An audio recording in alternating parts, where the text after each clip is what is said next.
Okay, I'm going to show you how to modify the Qanba professional fighting joystick. I got this from Deal Extreme.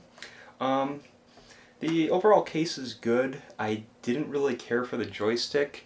It is noisy, but the Sanwa is a little bit noisy too.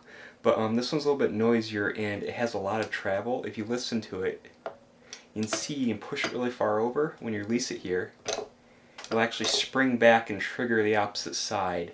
And the better joystick actually doesn't have quite as much travel. You'll just get a better gaming experience. The buttons are alright. I thought they had a little bit of mushiness feeling to them. Good buttons. I don't know, I just like to feel them a little more. They're not that expensive and they're easy to replace. I got the components I'm going to be replacing from Lizard Lick. The joystick is the JLF TP 8T. They also on their site have a 8Y that they said is for the Mad Cat stick. I don't recommend getting it. The only difference between this stick and the other stick is the PCB board. It's rotated 90 degrees. You can change this one as well, but that Mad Cat stick does not include a wiring harness, which you are going to need for this. All the buttons are quick connects, easy to change, but the joystick has a completely different type of connector, and you're going to need to have that wiring harness, which they sell for $5. So it's the same price as the Mad Cat stick, and you get the wiring harness included with it. So just make sure you order the right stick, or you're going to need to do some soldering directly on some pins, which is a little bit of a pain.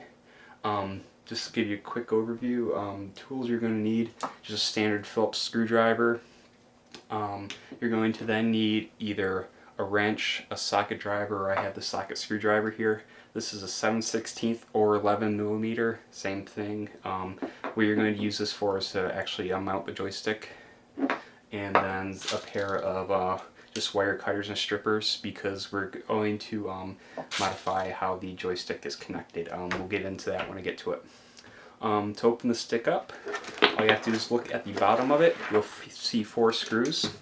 One of the screws has a sticker. I think it's just possibly a warranty sticker or something on that. Just remove it, it'll be fine. And just use your normal Phillips head screwdriver and pull out all 4 screws.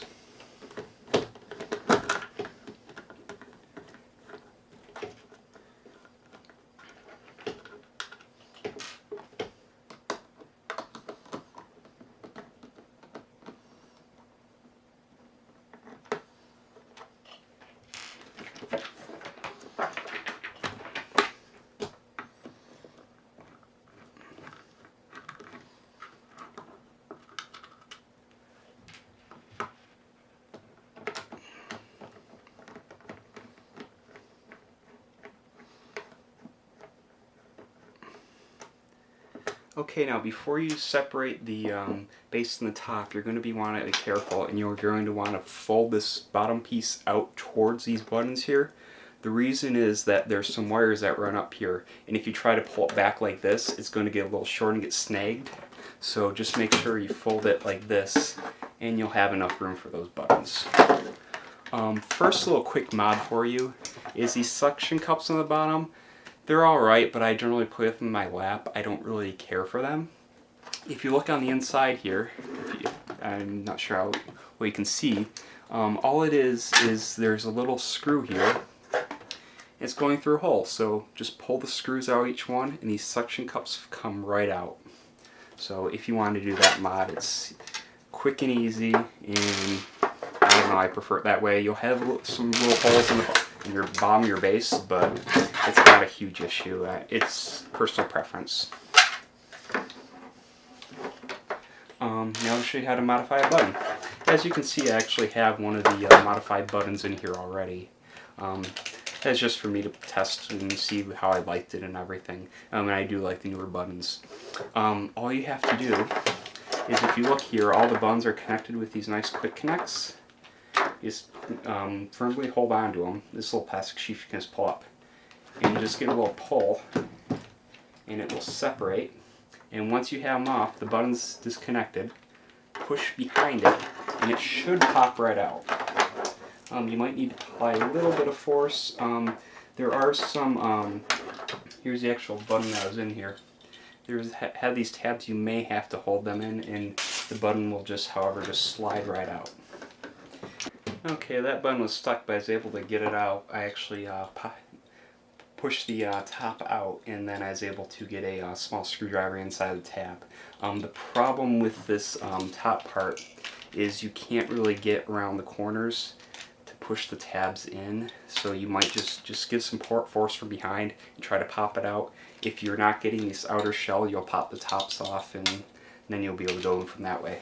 But to install the new button, we'll put our black one in here. All you do is you take it on the top, pop it in, it's installed, you're ready. Go push from the back, make sure it's locked in there, not go fall out. And then you have your two cables. And you just reconnect them, they just will snap right back on. And that's it. So you just will repeat the process for all the face buttons that you want to do. The larger buttons are the Sanwa SF30s, and these smaller ones are the OBSF24s, and that is also the same as the base here. Only difference with on this actual base here, you actually have access to these little clips down here. You just can pinch them and push them right out, so those are a lot easier to change. If you have anything disconnected and you're wondering where those go, if you look at the little green board here, just trace a wire back and I'll show you exactly where it goes. Like for these, this red wire here maps down there, it says mode. This is turbo.